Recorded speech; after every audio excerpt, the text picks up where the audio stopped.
तर इतरही महत्त्वाच्या राजकीय घडामोडींकडे वाल्मिक कराडचा आज व्हॉइस सॅम्पल घेणार आहेत अशी सूत्रांची माहिती आहे। मस्साजोगमधील पवनचक्की कंपनीच्या अधिकाऱ्याला खंडणी मागितल्या प्रकरणी कराड सध्या अटकेत आहे। खंडणी गुन्ह्यातील आरोपी वाल्मिक कराडचे आज व्हॉइस सॅम्पल घेतले जाणार आहेत।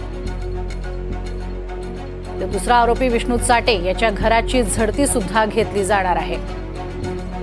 अधिक माहिती घेऊयात। मोहसिन शेख आमचे प्रतिनिधी आपल्या सोबत आहेत। मोहसिन, अतिशय कडक पावलं उचलणं खरं तर या संपूर्ण प्रकरणात गरजेचं आहे आणि आता हळूहळू त्या दिशेनं पावलं टाकली जात आहेत असं म्हणावं लागेल का?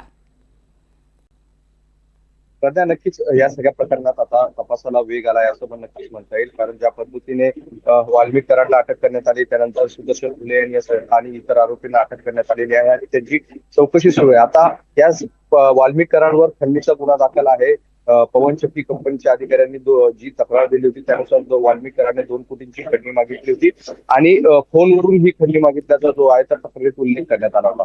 आता या सगळ्या पार्श्वभूमीवर वाल्मिक कराडचे आता व्हॉइस सॅम्पल जे आहेत तर ते घेण्यात येणार आहे। त्याचं कारण म्हणजे या सगळ्या प्रकरणातील खंडणी प्रकरणातील एक आरोपी विष्णू चाटे त्याच्या फोनवरून त्या पवनचक्कीच्या अधिकाऱ्यांना फोन लावण्यात आला होता आणि आपल्या जबाबात पोलीस सीआयडी कोठडीत त्यांनी जबाब दिला आहे की आपण आपल्या फोनवरून वाल्मिक कराडने या अधिकाऱ्यांना संभाषण केलं होतं याचा कबुली त्यांना दिलेली आहे। त्यामुळे एकंदरीत हे जवळपास स्पष्ट होत आहे की वाल्मिक कराडने फोनवरून पवनचक्कीच्या अधिकाऱ्यांशी बोलले होते। त्यामुळे आता वाल्मिक कराडची व्हॉइस सॅम्पल घेतले जाणार आहे आणि त्यातून हे स्पष्ट होणार आहे की शिंदे म्हणजे जे पवनचक्कीचे अधिकारी शिंदे आहे ज्यांना ही खंडणी मागण्यात आली होती त्यांना बोलणारा हा वाल्मिक कराडच होता का हे स्पष्ट करण्यासाठी त्याचं आवाजाचे जे आहे तर सॅम्पल जे आहे तर घेतले जाणार आहे आणि आज हे सगळे सॅम्पल घेतले जाण्याची शक्यता आहे, सूत्रांकडून अशी माहिती मिळत आहे।